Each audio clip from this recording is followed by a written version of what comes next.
Patients and families dealing with a new diagnosis of lung cancer can organize their thoughts by distilling the entire process into three simple steps: diagnosis, staging, and treatment. Most patients will present to their doctor with weight loss or cough. These symptoms will prompt a physical exam, which is usually followed by a chest x-ray. Suspicious findings on a chest x-ray will eventually lead to a biopsy.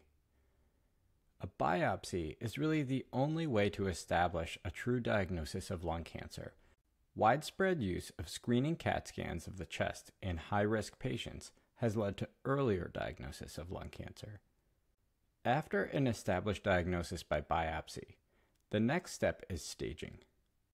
If not done already, then a CT of the chest or a PET-CT are usually done.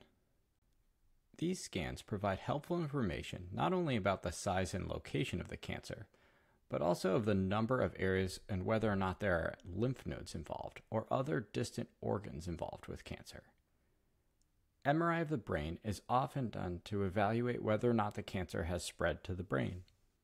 In addition to scans, some patients will also have lymph nodes in the chest removed to determine whether the cancer has spread to that area. Once the stage has been well established, we can move on to treatment decisions.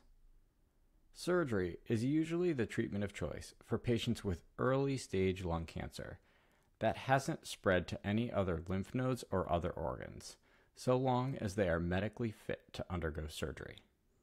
For early stage lung cancer patients who cannot undergo surgery, radiation is a good option. Radiation is also the treatment of choice for more advanced stages of lung cancer where the tumor cannot be removed surgically.